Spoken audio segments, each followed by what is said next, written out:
This terrifying story comes from Shital, a young woman from a small village in Bihar, India. She had just gotten married, full of hope and excitement for her new life. Her husband had secured a small house on the outskirts of the village. To everyone else it was perfect, quiet, peaceful, safe. But Shital felt a strange unease the moment she stepped inside. Something was off. The first night, as she lay alone in the house while her husband traveled to the city for work, she heard whispers. At first, she thought it was the wind rustling through the trees outside, or the creaking of the old wooden doors. But then the whispers became more distinct. They weren't random sounds. They were calling her name. Softly, teasingly, almost lovingly at first. But there was malice hidden beneath the tone. Shital tried to leave the room, but the door wouldn't open. It was as if the house itself had trapped her. Her phone had no network, and the faint light of the moon seemed to distort the corners of the room. Shadows moved where shadows shouldn't be. One in particular lingered, a dark, hollow figure that never left her sight. By the second night, her dreams began. Horrible dreams of a woman covered in black soot, her eyes empty, her lips sewn shut. The woman would whisper words Shital didn't understand, words that made her shiver even as she woke up. And every morning strange symbols appeared on the walls of her bedroom, symbols she didn't remember drawing, shapes that twisted and shifted when she looked away. By the third night, the presence became physical.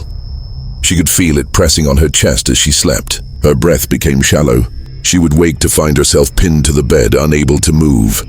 And in the mirror, she began to see the hollow-eyed woman standing behind her, mouth stitched, silently screaming. She called her husband in desperation. He told her it was stress, that new homes sometimes creaked and whispered. But he didn't hear the voices.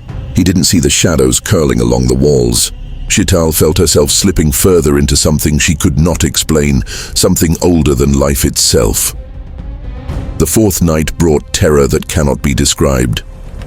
Mirrors reflected not her own face, but the hollow woman, standing closer each night, moving closer to her as if waiting for the perfect moment. Food and water tasted wrong. Even the air seemed thick, heavy, poisoned with intent. She realized she was no longer a guest in her own home. She was a prisoner.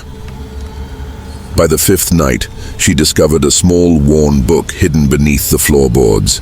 Its pages were filled with ancient incantations, many of them in a language she could not read. Yet somehow the meaning was clear. The book was a guide for black magic. She realized someone had performed rituals here long before her arrival. Her marriage had been part of a plan, a lure, and she was the intended offering. In desperation, she attempted to use the book to protect herself, to banish the darkness. But the magic did not obey her. It obeyed the house. Shadows gathered, circling her, whispering in voices that became a deafening roar. The hollow-eyed woman stepped fully from the darkness, her stitched mouth moving, calling Shital by name. She knew then that she was lost. The curse was complete. When her husband returned, he found the house silent. Too silent. He called for her. Then he saw it. Walls covered in moving black symbols, writhing as if alive. And on the floor lay Shital, eyes wide open, lips sealed with thin black threads. He tried to reach her, but the presence hit him first, cold, suffocating, crushing him to the floor. And then he heard it, her voice. No. The hollow whisper repeating endlessly. You belong. You belong. Locals in the village say the house is cursed. Newlyweds, strangers, anyone who steps inside may never return. And sometimes in the quiet nights, villagers hear whispers drifting through the air, calling names. Some even claim to see shadows moving inside the house long after Shital disappeared. Shital's story serves as a warning. Black magic is not a tale. It is patient. It is relentless. And sometimes the innocent pay the highest price. So if you ever move into a new home, especially one you don't know the history of, pay attention. Check the locks, check the mirrors, and listen to the whispers. Curiosity might not just kill your innocence, it might invite the darkness in. If you want to hear more true accounts of terror like Shital's, stories that will make you question what's real and what's not, subscribe to the channel, turn on notifications, and stay with us. And remember, the scariest monsters aren't always outside. Sometimes they wait silently inside, watching, waiting, and whispering your name.